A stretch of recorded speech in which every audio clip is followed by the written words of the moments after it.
생방송으로 또 만나 뵙게 돼서 반갑습니다.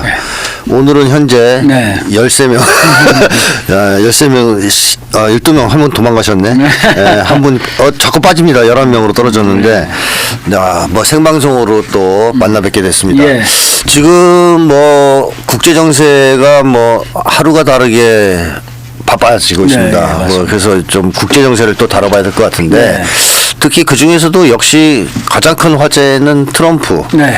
앞으로 무슨 짓을 할 것이냐. 그렇죠. 이거 아니겠습니까? 네, 맞습니다. 그래서 그거를 부원장님께서는 트럼프 2.0 뭐 이렇게 부르시는 것 같아요. 이기죠. 트럼프 2기. 그러니까 예전에 한번 했었으니까. 그렇죠. 예. 이거 뭐 성기는 없잖아요. 모르죠. 그 트럼프가 트럼프가 예. 헌법 개정 얘기도 하더라고요. 3.0도 예. 그래서 민주당이 벌써부터 긴장한다 이런 얘기 나옵니다. 예. 뭐 2.0 잘하면 또 모르죠. 그렇죠. 예. 자, 근데 어쨌든 트럼프 2.0 예. 시대에서 이제 그 특징이 뭐냐? 네. 이걸 좀 말씀해 주실 것 같은데 네. 트럼프가 가장 주력하는 것 중에 하나가 뭘까요? 일단 국내 쪽으로 보면 그러니까 미국의. 트럼프의 입장에서 트럼프를 가장 괴롭혔던 세력들 네. 한마디로 이거 정치 문제이기도 하고 미국이라는 사회 자체의 기본 성격을 규정하는 문제이기도 한데 네. 이 기존의 미국 사회를 규정해왔던 세력은 흔히들 말하는 뭐 이 딥스테이트라고 하는 그림자 정부? 군산복합차, 그림자 정부.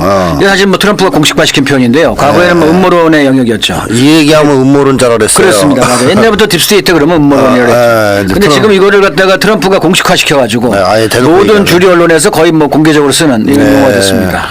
이 딥스테이트 세력들이 사실 그간에 미국의 패권을 유지해왔던 중추 세력인데 이들이 또한 트럼프를 반대하는 세력이기도 하고 네. 그래서 이들을 이번에 해체시키겠다, 없애겠다라는 것이 가장 큰 과제죠. 예. 딥스테이트를 트럼프가 해체시키겠다. 그렇죠. 자, 그러면 딥스테이트가 미국의 주류 세력이란 말입니다. 예. 예를 들면 군산복 합체, 그렇죠. 금융자본가들 그렇죠. 등등. 예. 근데 이런 세력이 미국을 아주 굳건하게 오랫동안 지배해 왔잖아요. 네, 맞습니다. 근데 트럼프는 하루 이틀 된 인물이 것도 아니지. 예. 혼자서 이거 싸울 수는 없는 거 아닙니까? 그렇죠. 그래서 일기 때는 그렇게 준비가 안 돼가지고 거의 네. 혼자 하다시피 해서 결국은 패배하고 실패했는데 그간에 이제 절치부심 힘을 모아서 네. 그래서 이번에는 상당한 정도의 자본 세력과 또 상당한 정도의 그 외의 여러 정치 세력들을 결집을 시켜서 상당히 트럼프 일종의 사단을 지금 구축했다 이런 평가를 받고 있죠. 그 사이에 예. 1기에서 2기로 넘어오면서 예.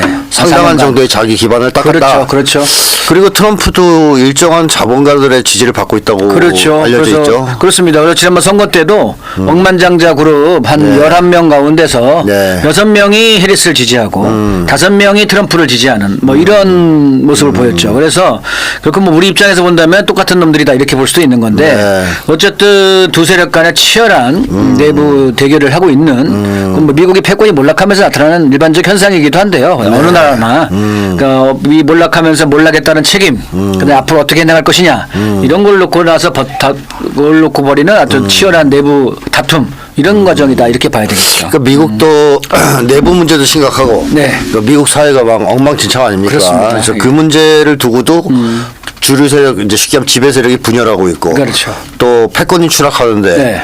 이 문제를 어떻게 볼 것이냐 네. 계속 패권 유지를 하려고 할 것이냐 아니면 적당히 이제 패권을 적당하게 내려놓고, 포기하고 국내 지역의 강국으로 그렇죠 할 것이냐 예. 이렇게 해서 자본이 분열됐다고 볼 수 그렇죠. 있는데 맞습니다. 트럼프를 지지하는 자본들은 어떤 자본들입니까? 그 바로 일종의 그 제조업 기반이죠. 네, 주로 굴뚝자본. 주로 그렇죠. 굴뚝자본. 그러니까 뭐 일론 머스크가 대표적인데 어쨌든 자동차 산업이라고 하는 이 굴뚝 산업이죠. 네. 그러한 제조업과 생산력에 기반한 실제 물건을 만들어내는 실물 자본들이 상당히 부분 지지를 하고 있고 여기를 지지하는 금융 세력들이 같이 뒷받침해주는 네. 이런 양상인 것 같습니다. 네. 그래서 어쨌든 그런 과정에서 이들이 또 하나 내세운 목표가 이 반중 그리고 보호주의 이런 걸 기초로 한 국내 제조업 능력 또 군사력의 복원 경제력의 복원 이런 것이 이제 또 하나의 트럼프의 목표다 이렇게 볼 수 있겠죠. 자, 그럼 트럼프가 나름대로 이제 준비를 많이 해서 네. 기반을 닦아서 네. 딥스테이트와 싸움을 하겠다라고 네. 이제 선포를 한 거죠. 그렇죠. 네, 선포를 한 셈입니다. 예. 자, 실제로 그렇게- 이번에 그 내각 인사한 걸도 보면. 아, 네. 예. 그럼 구체적으로 어떤 식으로 이 딥스테이트와 싸움을 할 것 같습니까? 그러니까 대내적인 게 하나가 있고 대외적인 게 있는데요. 대내적인 거로는 소위 흔히 맨해튼 프로젝트라고 합니다. 아, 맨해튼 프로젝트. 이거 뭔가- 이 일종의 맨해튼 프로젝트라는 게 뭐 여러분도 아시겠지만 과거에 그 원자폭탄 만들던 핵폭탄. 네. 핵폭탄을 만들던 비밀 프로젝트의 이름이 네. 맨해튼 프로젝트죠. 오. 예. 그래서 핵폭탄을 만들므로 인해서 전쟁의 판도를 바꿨다.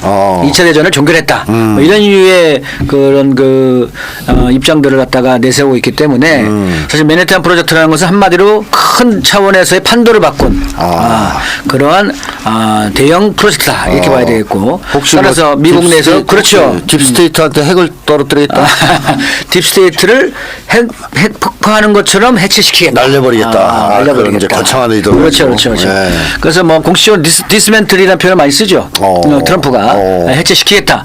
이런 입장들을 갖고 만든 프로젝트가 이제 맨해튼 프로젝트고요. 네. 이 맨해튼 프로젝트를 수행해야 될 주체로서 새로운 정부 부처를 만들었는데 그게 소위 정부 효율부다. 아, 네, 정부 효율부. 그래요. 정부 이번에 효율부. 진짜 네. 이상한 부처를 만들었잖아요. 그렇죠, 그렇죠, 그렇죠. 정부 효율부. 예, 예. 그게 이제 일론 머스크가 수장이고, 예. 또 인도계 기업가, 예. 바너스 남인가, 뭐 이런 양반이 이제 또 하나 2명으로 해서 그래서 소위 미 연방 정부 내에 또아리를 들고 있는 오랜 딥스테이트 세력들 관료 집단들을 네. 이번에 차제에 제거하겠다. 쳐내겠다. 예, 그렇죠. 그럼 이게 정부 효율부가 아니라 딥스테이트 제거부네. 그렇죠. 핵심은 그겁니다. 딥스테이트 제거부인데 사실 이들이 이런 군산복합 제2회를 대변하는 세력들이 오랜 기간 방만한 연방 정부의 또아리를 들고 앉아서 나쁜 짓 관료 했으니까. 집단을 형성해서 그들이 사실상 권력을 쥐고 패권 유지에 앞섰다 이런 그래서 얘기죠. 트럼프를 반대하고. 그렇죠. 쳐내겠다. 그렇죠. 쳐내겠다. 이제 이거 과감하게 진짜 해보겠다는 뜻이네요. 예, 그래서 이제 426개 연방 기관을 99개로 줄이고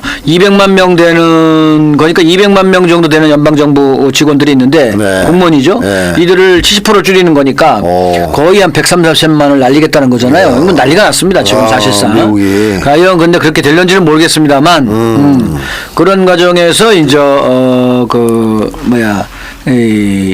그 연방 정부를 해체하는 조건 하에서 정부를 효율적으로 꾸밀 수 있는 그러한 체계를 만들겠다는 거죠. 그래서 예산도 워낙 부채가 심하니까 2조 달러를 줄이겠다 이렇게 좀 나오고 있는 거고. 예. 자, 그러면 일단 정부 효율부를 통해서 딥스테이트 또아리를 들고 있는 딥스테이트를 쳐내겠다. 그렇죠.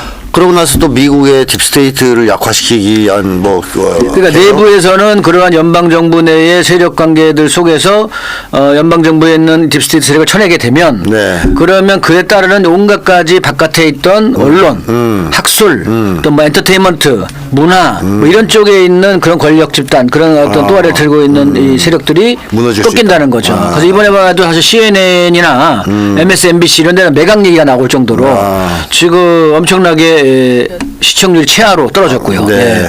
그래서 MSNBC 모회사는 이제 MSNBC 팔겠다고까지 공식화시켰죠. 그래서 언론 지형도 지금 아주 지각 변동을 일으키는 겁니다. 네. 사실 이게 우리나라도 사실 해야 되는 거죠. 이게 우리나라 판사, 검사 이게 얼마나 문제가 많습니까? 적폐라고 이게 그러죠. 지금. 우리 한국 적폐. 우리는 적폐라고 하잖아요. 적폐 네. 이게 이제 이 관료 집단들이 워낙 오랜 기간 특히 한국은 또 관료 집단들을 자를 수도 없어. 그렇죠. 물갈이를 못해. 이런 식의 법으로 막 철밥통을 보장해 주니까 얘네들이 지금 오히려 기득권 이해관계자 그렇죠. 세력들하고 손잡고 뭔가 못된 짓을 하잖아요. 민중은 개돼지라고 하고 있고. 그래서 이런 사실은 어떻게 보면 미국에서의 이런 관료 개혁이 엄청난 한국에도 영향을 줄 수 있지 않을까. 제대로만 된다면 네. 뭐 이런 생각이 듭니다. 그리고 또 제가 듣기로는 말이죠. 그 연준을 어떻게 해체하겠다는 약까지 그렇죠. 나오고요. 연준 해체까지 나오죠. 연준은 사기업이잖아요. 아시겠지만. 뭐 예. 시청자들 중에 아시는 분들도 네, 많겠지만 예, 연준에 대해서 잠깐 정의해 주신다면. 연준은 1904년이던가요? 미 연준이 이제 어쨌든 내부에 또 치열한 싸움 끝에 이 소위 로스차일드계의 이 은행계들이 이거는 뭐 어떻게 보면 미국의 건국 정신이다까지 얘기하면서 그러면서 사실은 자기들이 국가의 통화 정책, 국가의 화폐 정책을 총괄하는 그러한 기관으로서 연준을 만들어냈는데 여기서 사실은 모든 그 화폐 발행권을 쥐고 있는 거 화폐 발행권. 화폐 발행권. 특히 달러 발행권. 뭐 쉽게 달러 말해서. 발행권. 예. 그런데 이게 국가기관이 아니다. 그렇죠. 사기관이다. 사실 말도 안 되는 거죠. 네, 말도 안 되는 거죠. 그래서 역대의 뭐 많은 대통령들이 네. 사실은 뭐 많지 않지만 뭐 일부 대통령들이 이런 그 연준의 지위와 권한을 국가로 다시 귀속시키겠다 이런 국가로. 어떤 정책들을 링컨도 그랬고, 링컨도. 그다음에 뭐 닉슨도 그저 그래 보려고 했던 계획이 있고, 그렇지만 다 실패를 했죠. 그러니까 자기들이 봐도 너무 이상한데 그렇죠. 예. 하려고 그럴 때마다 딥스테이트의 반발에 걸려서 못했군요. 그래서 연방정부를 기획하려고 했던 대표적인 인물이 닉슨하고 케네디죠. 둘 다 죽지 않았어요?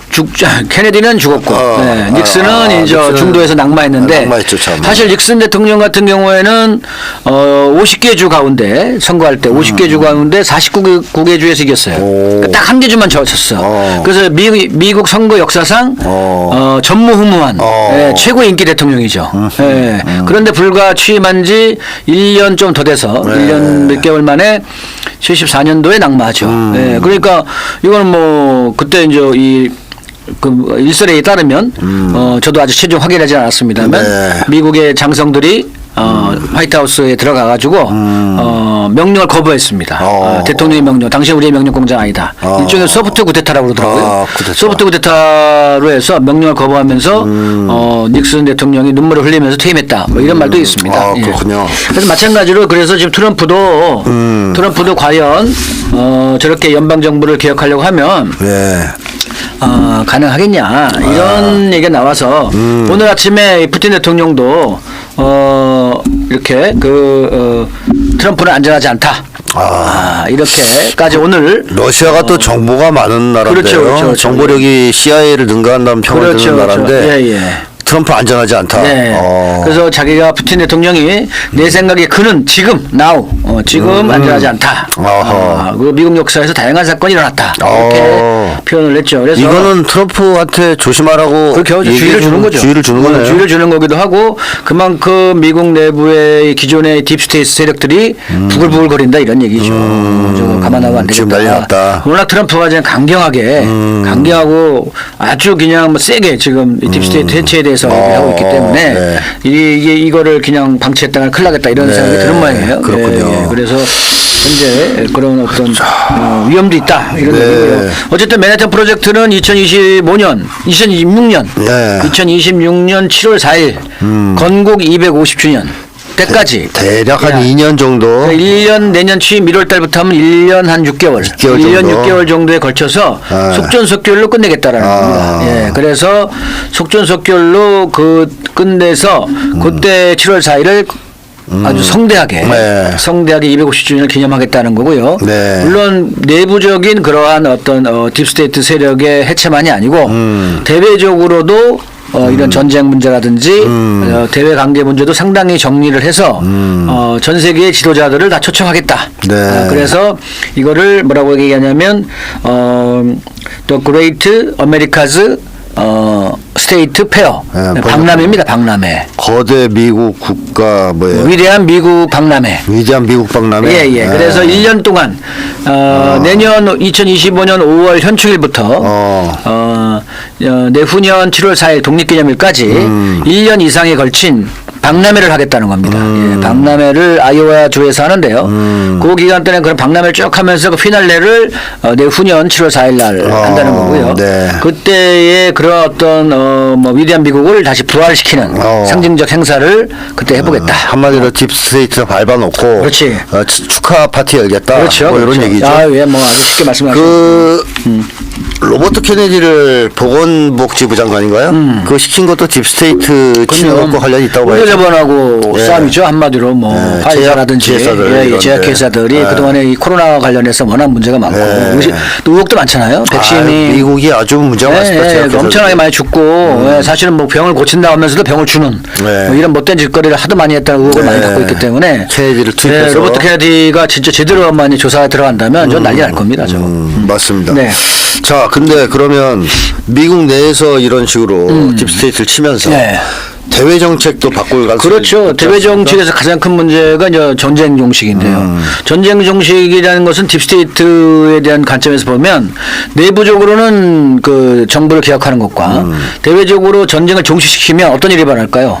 딥스테이트의 해외 근거지가 군사기지가 날아가는 거고 많이 줄게되고 자금줄이 사실은 약화되는 거죠. 예, 그렇죠. 전쟁을 벌여야 돈을 버는데 군산복합체 자금줄이 말로 그렇죠. 군산 복합체와 그를 지원하는 금융자본들의 네. 이익이 엄청 떨어지겠죠. 예, 그래서 자금줄을 끊어버리는 것이기도 하다. 전쟁 종식은 우리 전 세계 인민들은 다 좋아하는 거지만, 예, 전 세계 인민들은 좋아하는 거지만 예. 예, 자금줄을 끊어버리는. 그러니까 뭐 우리가 좀 생각을 해야 되는 것은 네. 트럼프가 착한 사람, 제국주의를 반대하는 반제투사가 아니다. 그렇죠. 라는 거죠. 아, 그럼요. 역시 당연하죠. 제국주의자입니다. 근데 문제는 딥스테이트를 칠래니 외국에서 들어오는 이 딥스테이트의 자금줄 네. 이걸 끊지 않으면 안 되겠다. 그렇죠. 그런 의미에서도 전쟁 종식을 추구하고 있다. 그렇죠. 이렇게 되는 예, 거죠. 예. 그래야지 사실은 딥스테이트의 물적 기반을 근본에서 흔들어 버릴 수가 있는 거니까. 트럼프가 만약 딥스테이트를 어떻게든 해체하겠다는 의지가 뚜렷하다면 전쟁 종식에도 열심히 하겠네요. 적극적으로 나서겠죠. 근데 지금까지 나온 사실 그 트럼프의 그런 이 전쟁 종식 방안들은 네. 사실은 이게 현실적이지 못하다는 평가를 많이 받죠. 그렇습니다. 예.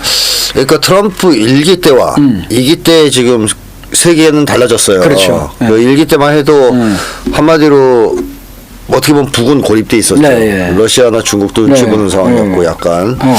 그러면서 미국이 그야말로 일국 패권을 유지하면서 예, 예. 힘을 좀 쓸 수 있었던 네, 네, 네. 시대였다면 예.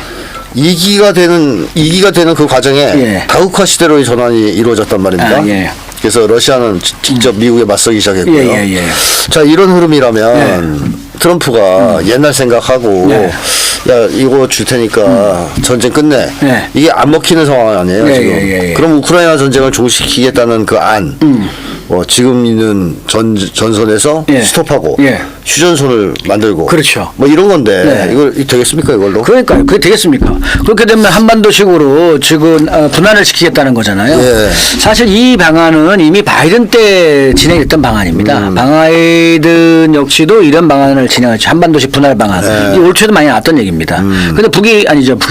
우크라이나가. 저 러시아가 이를 받을 리가 없죠. 예, 러시아가. 그러니까 이제 러시아를 끊임없이 괴롭히고 그렇게 해서 러시아를 지치게 해서 피곤하고 지치게 만들어서 예. 러시아로 하여금 양보하게 만들려고 하는 방안이 소위 플랜 B입니다. 플랜 B. 예, 이 플랜 B가 이번에 바이든이 승인했던 서방의 장거리 미사일로 러시아 본토를 공격하는 네. 이게 소위 플랜 B인데요. 이걸 통해서 러시아를 끊임없이 괴롭히고 지치게 해서 러시아로 하여금 양보하게 만들어서 그렇게 해서 받아라. 예, 휴전안 그래서 받아라. 이런 휴전안을 받아라라는 것이 소위 지금의 플랜 B이기도 하고 지금의 장거리 미사일 허용 방안이죠. 네. 예. 근데 이제 그런 식으로 이제 그렇게 해서 그 다음에 허용을 하게 되면 나머지 우크라이나 지역에 나토 유럽 평화유지군을 보낸다는 겁니다. 네, 네. 나토군이죠. 네, 예, 나토군. 예, 미국은 빠지고 네. 유럽 평화유지군을 집어넣겠다. 결국은 이제 미국이 원하던 바대로 과거에 우크라이나에 나토군을 집어넣겠다고 했던 원래 계획대로 하겠다. 땅은 좀 좁아졌지만 그렇게 하겠다는 것이 지금의 한반도식 분할 방안입니다. 그렇죠. 그걸 지금 트럼프가 하겠다는 거예요. 그럼 러시아가 그걸 받을 리가 그거 없죠. 받을 리가 없죠. 받을 리가 없는 거지. 그래서 이번에 오히려 지금 아주 기가 막힌 오레슈니크라고 하는 기가 막힌 이 중거리 극초음속 다탄두 중거리 미사일. 예, 중거리 미사일을 선을 보인 거죠. 플랜 C를 한 거네. 예, 그러니까 이 트럼프대로 그런 어떤 그 한반도식 분할 방안은 러시아에서는 받을 리가 없는 거죠. 이미 다 승리가 확정적이고 그리고 어떤 형태로든 전황을 바꿀 수가 없고 그리고 트럼프가 계속적인 한반도처럼 두고두고 분쟁이 될 수 있는 그런 분할 방안들을 받아들일 리가 없는 거죠. 그렇죠. 푸틴이. 예. 자, 플랜 B가 안 통한다는 것을 보여준 게 바로 그 오레슈니크 그렇죠. 미사일인데요. 네. 뭐 한국말로 번역하면 개암나무. 개암나무 뭐 이런 거. 개암나무 열매가 뭐 3개에서 7개가 열린다 그럽니다. 예. 그래가지고 6개의 다탄두가 들어가는 극초음속 중거리 미사일인데 이 미사일을 이번에 맞았잖아요. 네. 그리고 속수무책으로 네. 당했습니다. 네. 이거 막을 길이 없다는 것도 확인했고. 그렇죠. 확인했죠. 자, 그러면 플랜 B를 접을까요, 미국이? 그러니까 지금 애들이 그것 때문에 맨날 모여 앉아 숙덕분란을 지금 벌이고 있는 거죠. 자기들끼리. 예, 이 오레시니크라는 건 저도 사실 처음 봤는데 그 사진 터지는 거 혹시 보셨나요? 근데 이거 뭐 폭발 소리도 안 나. 떨어진 건 봤습니다. 이게 그 비식이 하늘로 쫙 올라갑니다. 네, 그래서 이게 급정중이니까. 그 마하 종말단계에서 마하 14로 떨어진다는 거예요. 엄청난 운동속도 떨어져서 네. 지하 4층, 5층, 6층까지 막 쭉 내려가서 지하에 있는 기지들을 다 파괴한다. 그죠. 그게 지금 어떻게 되냐면 6개의 다탄두에다가 또 6개의 자탄이 있답니다. 그러니까 토탈 36개의 36개의 탄두가 터지는 거입니다. 예. 그래서 전술핵을 탑재할 수도 있고. 전설 탑재할 수도 있고 그걸 또 이 뭡니까 ICBM 로켓에 실으면 이게 ICBM 대륙과 탄도로도 나간다는 그렇죠, 겁니다. 그렇죠. 예, 그렇게 날아가는 건데요. 이게 지금 사실은 뭐 어떻게 이게 극초음속이기 때문에 막을 수 있는 방어 수단이 하나도 없다는 거죠. 네. 예, 그래서 이걸 깜짝 놀랄 만한 일인데요.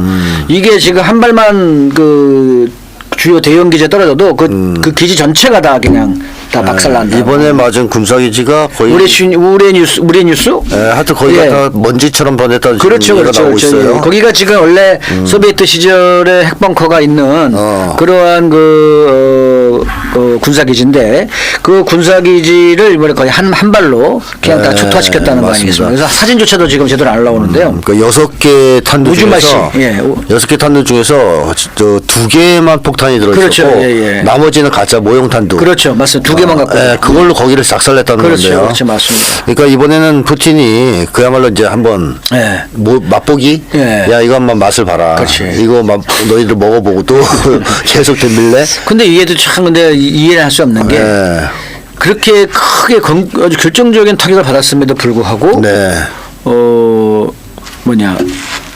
물러서지 않는다. 네. 아. 예, 물러서지 않은 거예요. 그건 그래서 왜냐하면 미국이 안 맞았잖아요. 그러니까 그럴 수 있는데 영국하고 프랑스가 자체 만들어냈던 그 스톰 섀도우하고 스카프를 지금 주겠다. 또 심지어 프랑스 애들은 병사들도 파견할 수 있다. 이런 얘기까지 공개적으로 했어요. 그리고 26일 날 나토지들끼리 모여가지고 회의를 했는데 네. 나온 결론이 그런 식의 나온 얘기가 나온 거예요. 독일은 살짝 몸을 사리고 있고 나머지는 예. 그리고 이제 발트 3국 애들은 여전히 지금 까불고 있고. 그러니까 얘들이 지금 그렇게 뚫게 맞고도 이게 지금 뭐가 뭔지를 아직 잘 모른다는 느낌이 들 정도로 그냥 무대뽀식이야. 예. 그래서 근데 지금 이번에 그 우크라이나에서 그 박살냈던 네. 이런 그 오레시니크가 그래서 타격했던 그 지하 기지에 예. 원래 영국제 스톰 섀도우가 상당히 있었다는 겁니다. 네. 그래서 이미 또 에이트캡스도 있고 그걸 지금 박살냈다는 거예요. 그래서 지금 쏘고 싶어도 많이 쏠 수가 없다는 겁니다. 재고가 없다는 미사일이 별로 거예요. 없어서. 그래서 나오는 얘기가 제즈미라고 하는 네. 에이트캡스보다 훨씬 사거리가 긴 1900km 이상 날아간다고 하는데요. 사거리가 긴 미사일을 갖다 주겠다. 미국제. 그런데 그건 F-16 같은 비행기로 전투기 날아가서 쏘는 겁니다. 그러니까 토마호크는 잠수함에서 그렇죠. 나가는 거예요. 순항이죠. 예, 그러니까 미국 러시아 근해까지 들어가야 돼요. 예, 그다음에 F-16도 하늘에 떠야 되는 거고. 그렇죠. 그러니까 과연 이게 제대로 할 수 있겠냐라는 문제 나오는데 아무튼 제즈미든 토마호크든 새로운 미사일로 지금 러시아에 공격하겠다 이런 얘기가 나와서 플랜 B를 포기하지 않겠다. 그렇죠. 아직까지 그렇습니다. 덜 맞았다 우리. 그렇죠. 그거죠. 더 때려줘. 그래서 이제 그렇게 해서 만약에 실제로 프랑스나 영국을 타격하고 특히 영국같이 영국이 아주 못된 짓을 많이 해가지고 영국까지 날아가는데 19분 지금 걸리고요. 그다음에 뭐 여기 이제 중동 일대에 있는 모든 미군 기지, 알래스카, 괌에 있는 미군 기지 여기까지 날아간다는 거예요. 네. 그래서 괌에까지 러시아에서 4,500km인데 이게 지금 떠나요? 이게 지금 화면에 나가나요? 이 4,500km 되는 게 괌까지 날아가는데 한 22분밖에 안 걸리죠. 예, 이게 알래스카 공군 게이지는 12분. 예. 또 실제 몬테나주에 있는 미니트벤 사일로 미니트벤 그 경납고 여기까지는 23분이면 날아가는 4,700km. 예. 그러니까 이게 사실 미국의 주요한 그 핵미사일 기지까지도 이게 날아간다는 겁니다. 그러니까 날아가면 거기서 만약에 핵미사일 기지에다가 오레시니까 터지면 어떻게 될까요? 핵폭발이 나겠죠. 핵폭발이. 그렇죠. 핵폭탄이 터지는 겁니다. 그러니까 이 엄청난 초대형 그 위협이죠. 장군을 쳤다 이렇게 표현도 하는데요. 네. 푸틴이 장군을 쳤다 이렇게 표현을 하는데 과연 이게 아직 서방에서는 과연 이 의미를 제대로 아는지 아무튼 아직까지는 물러서지가 아직 물러서는 표현들이 안 나온다. 예, 이런 거죠. 네. 그 심지어 그 피터 케니라고 유명한 그 독일계 유명한 지정학자는 사실은 지금 바이든이 3차 대전을 일으켜가지고 그래서 그 미국 내에 계엄을 선포해서 네. 그래서 트럼프의 취임을 막으려고 한다. 이런 주장까지 하시는 분도 있어요. 3차 대전 일으키면 뭐 막겠다는 건데 핵을. 그러니까 내가 이해를 할 수가 없어요. 네. 아무튼 뭐 그래서 그 정도로 미쳤는지는 더 그래서 두고 이게 봐야 아주 되겠지만. 미국 내 계엄을 선포해서 네. 트럼프의 현직 대통령이 계엄을 선포하면 새로 선출된 대통령은 취임을 못하나? 그건 모르겠는데. 그렇다고 그 얘기하는 것 같습니다. 예. 그런 식의 어떤 위기를 이 위기를 고의로 조성하려고 하고 있다 이런 얘기도 나오고 있어요. 그래서 아직까지는 우리가 뭐라고 확인할 수가 뭐라고 단정짓기가 어렵다. 아주 상당히 위험한 시기다라는 건 분명한 것 같습니다. 이런 상황이기 때문에 그 트럼프가 당선되기 전에 어떻게 이 우크라이나전이 확전될지 모른다. 그렇죠. 이렇게 이제 현재로서는 봐야 되는 거고요. 그렇죠. 그럼 이런 분위기에서 한국군 참전설 네. 혹은 내지는 뭐 무기 지원설 네. 이런 게 나오고 있는 거 그렇죠. 아닙니까? 맞습니다. 예. 지금 우크라이나 특사단이 한국에 왔잖아요. 네. 와가지고 뭐 사겠다고까지 했는데 청공 뭐 이런 거. 걔들 돈이 있어요? 그 말이 그렇지 땅 띄워주고 그냥 자원 띄워주고 뭐 이런 식으로 그냥 이제 말로 그냥 구두로 달래는 거죠. 그렇지 그냥 그죠. 달라는 건데 이제 말인즉슨 외상으로. 외상으로 달라는 건데 근데 이제 이거를 주는데 두 가지가 지금 강력하게 작용한 것 같아요. 지금 어제 보다 나온 걸 보니까 안 판다.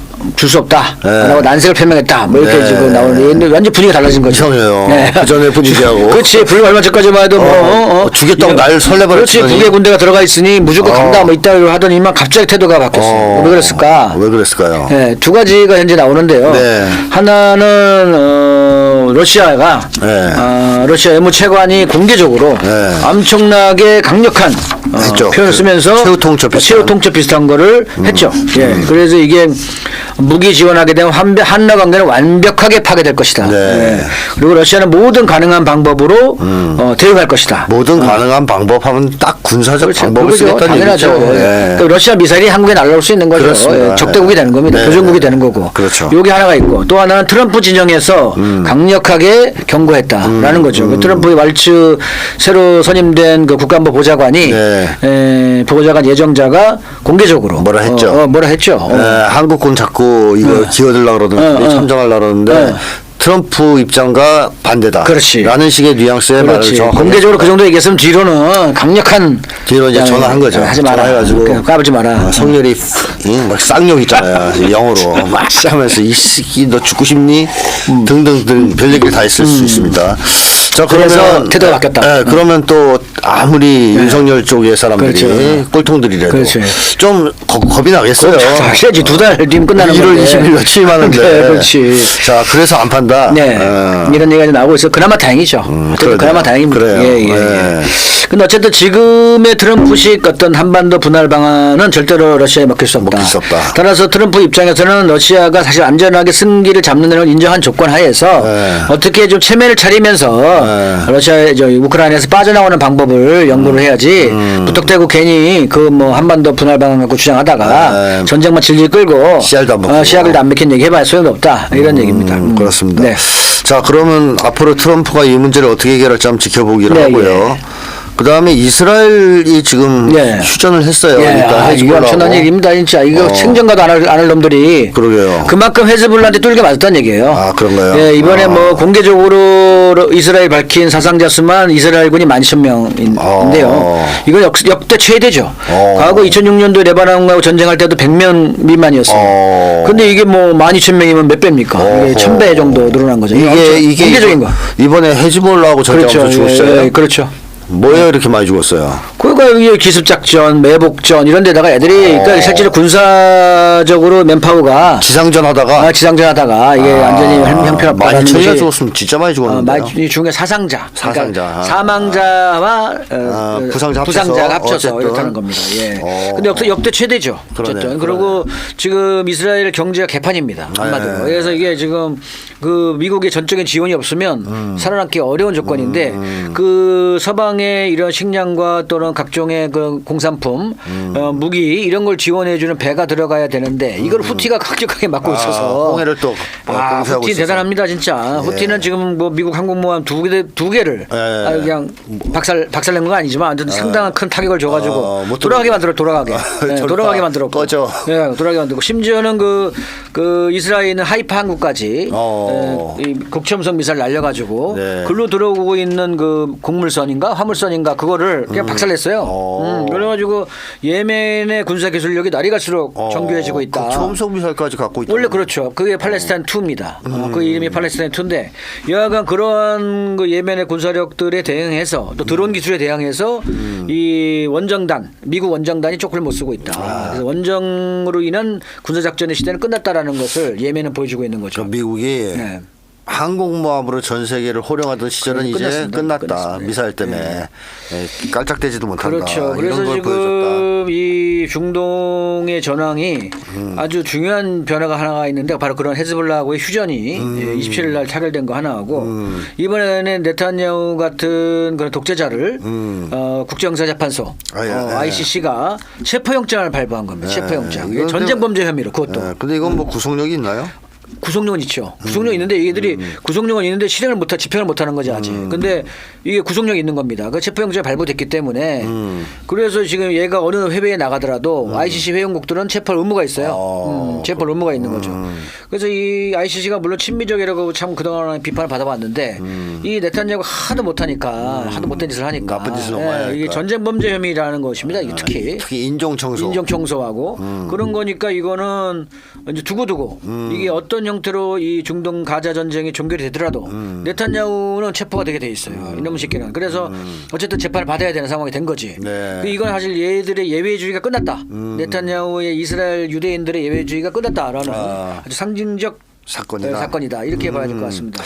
이번에 이 휴전에는 네. 이스라엘이 전쟁에서 쉽게 얘기하면 열세를 면치 못했다는 것도 있지만 트럼프 당선도 영향을 미쳤다고 봅니다. 예, 그래서 트럼프 측하고 협의를 했던 것 같다는 생각이 드는데요. 네. 트럼프가 대외적 자기 입으로 얘기한 건 아닌데 공개적에 쭉 나온 얘기들은 보다 친이스라엘 내각이고 지금 현재 이 내각 중에 상당수가 절반 정도가 그렇죠. 이상이 그렇죠.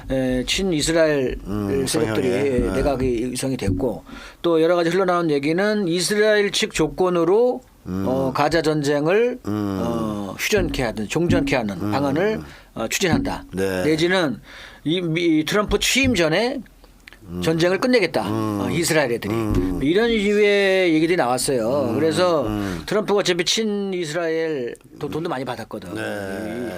그 뭡니까 이름이 그게 안 나네. 아무튼 그 마리아 아델슨이라고 하는 저쪽 그 카지노 재벌로부터 그 사람이 유대인이군요. 유대인이죠. 유대 시오니스트입니다. 시오니스트인데 거기서부터 1억 달러 이상을 좀 받았다는 건데요. 어쨌든 그러면서 친이스라엘 정책을 하지 않을 수가 없는데 그 이스라엘 측 조건으로 휴전을 한다는 얘기는 하마스를 무장해제시키고 하마스를 쫓아내고 사실상 그 가자 지역을 이제 점령한다 이런 거죠. 이스라엘 측이. 이거 말이 안 되는 거지. 이거는 중동 국가들이 받아들일 수 안 없죠. 받아들이죠. 네. 이번 특히나 얘들이 지금 서한까지 병합하겠다 나온 거예요. 서한이 훨씬 크거든요. 가자보다. 서한 지구에 대해서 지금 대대적으로 막 공격을 하고 있죠. 그래서 이 서한 지구의 팔레스타인 사람들을 요르단으로 쫓아내겠다는 거고 가자의 팔레스타인 사람들을 이집트로 쫓아내겠다 이런 얘기지. 그래서 그 땅을 다 자기들이 먹고 거기에다가 이제 뭐 리조트니 가스전을 개발하겠다 이런 얘기인데요. 이 미쳤지. 그래서 이게 지금 얘기가 안 되는 거예요. 네. 그래서 이것도 마찬가지 이런 식의 휴전 방안은 중동에서 받아들일 수가 없는 거고. 네. 그래서 결국은 지금 이스라엘 헤즈볼라하고의 싸움에서 패배한 조건 하에서 가자하고 서한 지구에 대한 데 집중해서 거기를 병합하겠다는 건데 그러면 가만히 있겠냐고 다른 나라들이 또 저항이 축이. 그러니까 이거는 내가 볼 때는 그렇게 가면은 실패할 가능성이 높다. 예, 그래서 지금 트럼프식 휴전 방안이 지금까지 드러낸 것만 갖고서는 현실적으로 현실화되기 쉽지 않다. 전쟁 종식을 열심히 떠들었으나 그렇지. 실현 가능성은 별로 없다. 현실적으로. 그래서 지금 현재 만약에 이런 식으로 계속 가게 되면 미국의 지원을 하지 않을 수가 없는 입장이 될 거고 전쟁을 끌려 들어가게 되니까 미국은 결국은 딥스테이트 해체를 실패하는 거죠. 그렇죠. 실패할 그러니까 수 있죠. 그러니까 어쨌든 지금의 방안은 네타냐후를 어떻게든 빨리 교체시키고 그리고 평화협상의 여건을 만드는 것이 현재의 중동 가자 전쟁을 끝내는 유력한 방안이다. 저는 이렇게 봅니다. 그럼 네타냐후를 잡아다가 네. ICC 갖다 주면 되겠네. 그렇지. 예, 오늘 간단하네요. 이제 김 선생님이 가셔서 한번 딱 잡아서 아니 미국에 특전사 많잖아요. 그 암살 전문 부대 옛날 빈라덴 잡았던 부대 이런 데 보내서 네타냐후 잡아다가 거기다 또 넘겨주면 되겠네요. 네. 그래서 자, 그러면 중동도 그렇고 잘 안 되는 상황인데 네. 미국은 어쨌든 트럼프는 중국을 집중적으로 치겠다. 네. 이렇게 옛날부터 얘기했어요. 예, 예, 이제 예. 러시아 북한은 관계를 개선하고 중국을 집중 공략하겠다. 네. 그러면 중국을 공격하겠다라는 거에서 네. 핵심은 결국 관세죠. 관세 아니겠습니까? 예, 아, 이제 이미 관세를 올렸습니까? 그러니까 올리겠다는 거죠. 지금 어차피 올리겠다? 취임 안 했으니까. 아직 안 지금 했으니까. 취임 첫날 중국의 관세 10%, 10%. 캐나다, 멕시코의 25%. 원래 캐나다, 멕시코 더 많습니다. 왜냐하면 중국 자본이나 한국 자본 같은 나라들이 미국에 직접 들어가기 어려우니 이제 멕시코 같은데 멕시코가 북미 자유무역 협정에 묶여 있잖아요. 캐나다하고 네. 멕시코. 그래서 관세가 없어. 아하. 관세가 없었기 때문에 그냥 글로 들어가는 거죠. 그래서 이제 우회해서. 캐나다나 멕시코에 공장을 지어서 했고 한국에도 기아자동차, 그다음에 뭐 삼성, LG 다 있어요. 그런데 그 멕시코에서 들어가는 물품에 대해서 25% 엄청 네. 고율 관세죠. 그걸 물리겠다라고 나오니까 한국도 난리가 났고. 그렇군요. 그런 상황입니다. 그런 상황이고 그런 과정에서 이제 보편 관세 10%, 그다음에 뭐 중국에 대해서 특별 관세 60%까지 매기겠다. 뭐 이렇게까지도 지금 선거 기간 중에 얘기를 했는데 네. 사실 그게 어떻게 실천될지는 두고 봐야 되겠습니다. 그러니까 만약에 그렇게 되면 사실 미국 입장에서도 현재 이 중국의 부품들이 안 들어오면 네. 또 비싸게 들어오면 네. 자국이 지금 제조를 제대로 할 수가 없어. 네, 인플레이션도 심해지고. 예, 미국의 내에서도 사실 심각한 문제가 되기 때문에 이걸 어떤 식으로 탄력적으로 움직일 것인지는 좀 더 지켜봐야 될 것 같고요. 사실 오히려 이제 이런 문제도 있지만 큰 문제가 미국의 부채 문제입니다. 지금 36조 달러를 넘어섰죠. 36조. 예. 그래서 이게 지금 얘들이 갈수록 심해지는 건데요. 네. 이 문제는 나중에 한번 따로 경제 문제 따로 한번 저희가 네. 브리핑을 한번 해드리겠습니다. 자, 그러면 한 가지 궁금한 것은 이 트럼프가 이렇게 중국과의 관세 팍팍 때리면 네. 중국이 가만히 막고 있을까요? 그렇죠. 당연히 중국 입장에서도 안 맞지. 당연히 중국도 컸는데 이제 그렇게 맞고만 있겠습니까? 중국도 뭔가 반응을 할 거 그렇죠. 아닙니까? 중국의 현재 대외 무역 관계에 있어서 현재 미국보다 더 커진 게 지금 아세안을 비롯한 이 브릭스 이쪽 국가들과의 교역 관계입니다. 이게 훨씬 더 지금 미국이 제가 정확하게 기억이 안 나는데 미국이 40이고 여기가 48인가 46인가 그렇습니다. 그래서 이미 그 교역 관계에 있어서 우선순위에 있어서 미국을 능가하는 네. 새로운 교역처를 이미 갖고 중국이 이제 확보했다. 그래서 중국 입장에서는 별로 아쉬울 게 없다. 이런 얘기 나오죠. 중국이 미국 상품에 보복관세 때리는 건 별 의미 없겠네요.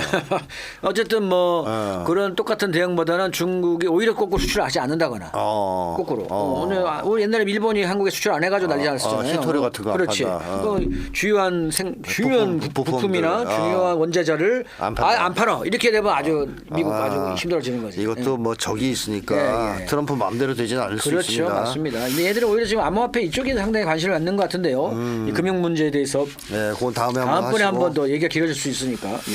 자, 그리고 마지막으로 네. 제일 중요한 문제일 수도 있겠습니다. 우리 네. 입장에선. 한반도에는 어떤 영향이 있을까? 네. 트럼프 2.0, 네. 2.0 시대가 네. 한반도에 전반적으로 좀 더 유리하다. 네. 트럼프가 네. 해리스보다는. 네. 그게 이제 지금까지 계속 분석이었어요. 그렇죠. 그래서 평화 체제로 갈 수 있는 길도 잘하면 열릴 수 있다. 네. 이런 의견들이 있는데 어떻게 네. 보십니까? 저도 뭐 비슷하게 봅니다. 사실. 그러니까 트럼프가 유세 중에 했던 발언에 있어서 우리가 주목해 봐야 될 게 김정은 위원장을 상대로 해서 당신은 핵이 너무 많이 갖고 있다. 북은 거대한 핵보유국이다. 당신은 너무 많은 핵을 가지고 있고 인제는 충분히 가졌다. 이렇게 표현을 했어요. 또 심지어는 뭐 자기가 야구 경기나 가자. 야구 구경이나 가자 이런 얘기도 했고. 그래서 사실상 핵보유국 인정을 하는 발언들을 계속했죠. 유세 때 여러 번 했습니다. 그리고 재미있는 것은 트럼프가 무슨 강박관념이 있는 듯이 네. 매 유세 때마다 해요 이 얘기를. 그렇죠. 그런데 되게 친하다 자기는. 북쪽 얘기를 계속해요. 그렇죠. 네. 게다가 자기 치적을 홍보하는 사진집을 냈는데 거기서도 제일 많은 사진이 김정은 위원장하고 찍은 사진. 아, 그렇습니까? 그러니까 이 보면 트럼프가 뭔가 이게 북에 대해서 상당히 우호적인 감정을 갖고 뭔가 지금 의욕이 넘치고 있다. 그렇죠. 이런 걸 좀 읽을 수 있는데요. 예, 맞습니다. 사실 근데 이런 조짐들이 이미 지금 올해 보여졌어요. 이미 올해 보여졌는데 대표적인 게 미국의 민주당과 공화당 정강 정책에서 북의 비핵화 요구를 삭제한 겁니다. 그렇습니다. 예. 삭제했고 그다음에 이번에 한미 10월 말에 있었던 한미 SCM 그 한미 안보 연례 협의회 이 여기에서도 안보 협의회에서도 북의 비핵화 요구를 이제 삭제하고 그러면서 북의 핵 개발을 단념시키고 그다음에 지연시키는 노력을 추진한다. 이렇게 이런 바꿨어요. 식의 표현으로 대체된 겁니다. 이 얘기는 무슨 말이냐? 비핵화 물 건너갔다. 그렇지. 비핵화보다는 이제 좀 북의 핵 고도화를 막는데 여기서 동결하자. 동결하자. 핵 고도화를 막는 데 노력하자. 이런 얘기지. 그 핵 고도화를 어떻게 그러면 막을 건데? 예, 이런 문제가 제기되는 거죠. 그렇죠. 뭘 줘야지. 그렇지. 그게 뭐 말로만 됩니까? 그렇죠. 예, 예. 자, 그렇다면 어쨌든 트럼프가 북에 대해서는 저는 한이 맺혔다고까지 표현한 적이 있어요. 이제 실패해서 북미 정상회담 실패해서 그 창피한 얘기지. 트라우마가 생긴 거야. 너무 아쉬워. 이거는 내가 했어야 되는데 김정은 위원장도 마음에 들었는데 뭐 이거 아니에요. 그렇죠. 그러니까 유세 때마다 막 그 얘기 떠든 거잖아요. 네. 자, 그러면 의욕은 넘치는데 이제 뭘 줘야 됩니까? 그러니까 지금 여기서부터 시작해야 된다. 그러니까 저희는 북에 대한 일관되게 그동안 해왔던 비핵화 요구를 사실상 공식적으로 철회하고 네, 그거는 철회할 것 같아요. 철회하면 어떤 문제가 발생하냐면 이 비핵화를 실현하기 위해서 행했던 각종 제재, 네. 그다음에 군사훈련, 연합훈련 이런 것들, 그다음에 여기다가 이 전략자산들을 핵자산들을 상시 배치했던 거 이런 것들 다 일단 처리해야 되는 거죠. 쉽게 말하면 적대 정책을 처리하는 그렇죠. 겁니까? 그러니까 제재를 해제하고 그다음에 이런 군사훈련을 중단하고 그다음에 핵 전략 자산들을 가져가고 이런 류의 적대 정책의 폐기를 실제로 하는 모습을 먼저 선 조치로 취해야 된다는 취해야, 거죠. 예. 그래야 대화의 계기가 열릴 것이다. 네, 맞습니다. 북에서는 김정은 위원장이 옛날에 북이 아니다. 김정은 위원장이 얘기했어요. 뭐 해봤더니 그렇지. 끝까지 가봤는데 그렇지. 우리를 잡아먹겠다. 그러니까 적대적으로 대하는 것 말고는 확인한 게 없다. 뭐 그래서 이제 트럼프 그렇죠. 그래서 그런 것들이 좀 필요하다. 여기 뭐 질문에 답변을 해달라고 하시는데. 그래요. 예. 자, 그래서 어쨌든 말씀하신 대로 보면 이번에 만약에 회담이 성사된다면 결국 수교를 해주지 않는다면 그렇죠. 정상화 네.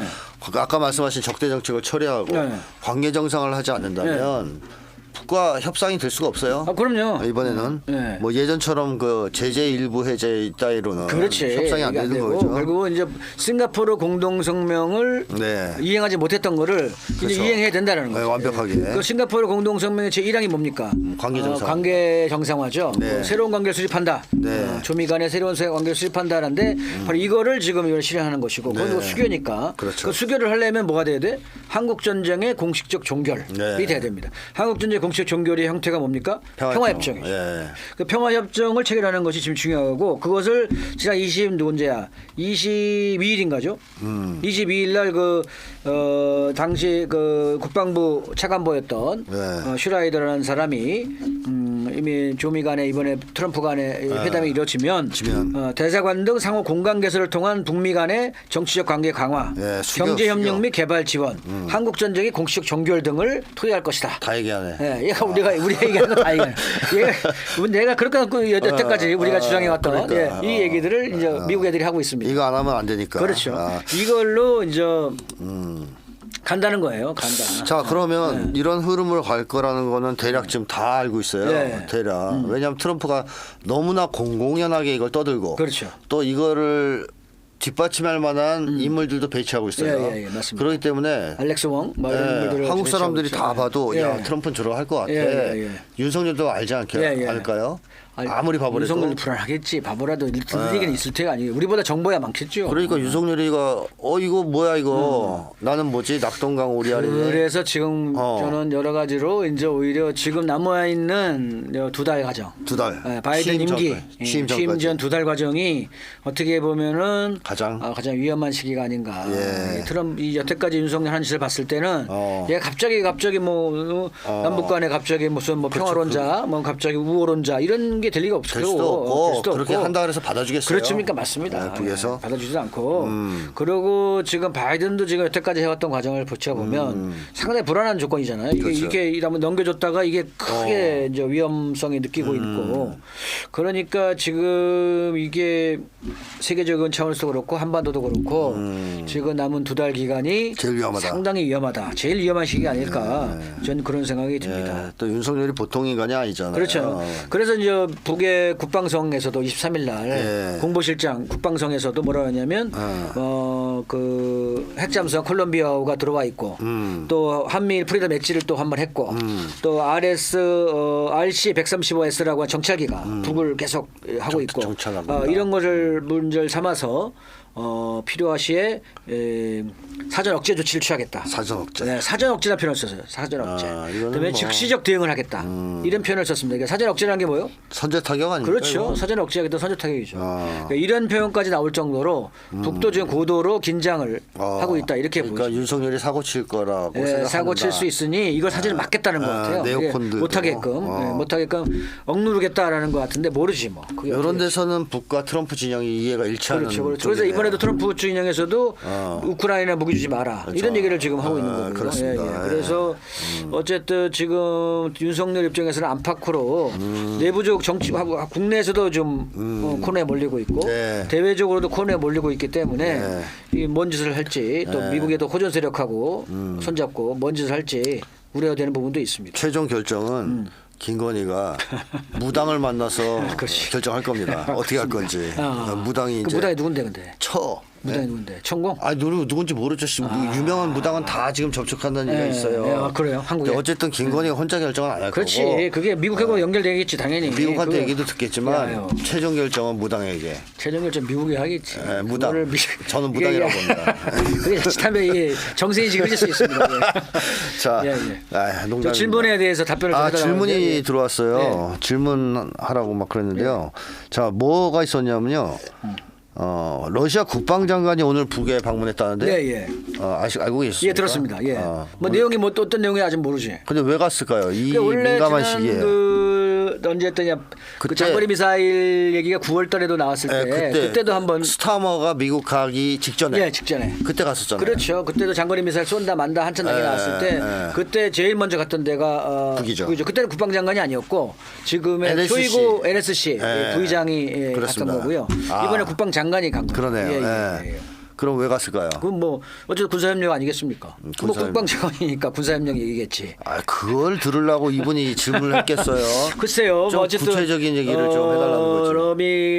조로 그 북러 간에 있어서의 어쨌든 뭐 군사적인 협력을 통해서 지금 아까 좀 전에 얘기했던 대로 미국이 지금 가장 위험하다. 그러니까 제가 말씀드렸잖아요. 12월 1월. 그렇죠. 그리고 12월 1일 가장 위험하다. 느낌이 온다. 지금 분위기가 이상하다는. 그렇지. 그래서 사전 억제를 강화하는 그러면 그런 노력들, 공동 대응. 북러가 공동으로 이걸 억제하자. 네, 공동 대응이 아마 유력하지 않을까 그런 생각이 듭니다. 사실 뭐 보면은 북이 화성포 19형을 쐈을 때 네.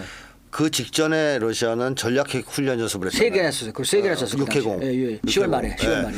예. 그러고 나서 이제 북도 쐈단 말이에요. 네, 이게 이제 조율을 하면서 같이 그렇죠. 움직인다는 얘기가 나오고 공동 있어요. 대응을 지금 계획을 하는 것이 아닌가. 그래서 사전에 큰 전쟁을 억제하기 위한. 그리고 사실 얘들이 지금 뭐 몸이 달아가지고 있기 때문에. 지금 네오콘이 마지막 모험을 할 수 있기 네, 때문에 그렇습니다. 이걸 못하게 북러가 네. 공동으로 뭔가를 하려고 그렇죠, 지금 맞습니다. 국방장관이 갔을 것이다. 네, 저는 자, 그렇게 그렇게 보면 되겠고요. 또 질문이 있었습니까?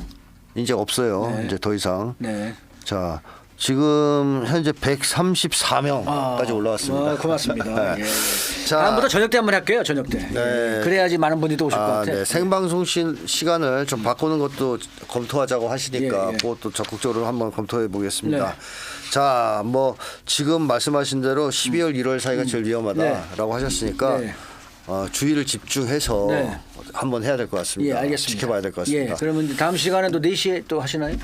정하는 대로 다시 공지를 하겠습니다. 예, 그 부분에 예, 대해서는. 예. 그리고 예. 지금 요 방송이 끝나고 10분 정도 휴식하고요. 4시에 다시 방송 유경환 선생님 모시고 예. 방송을 해보겠습니다. 예. 자, 10분 동안 볼일들 보시고 4시에 다시 오십시오. 예. 자, 오늘 저는 방송 저는 마치겠습니다. 물러나가겠습니다. 감사합니다. 예.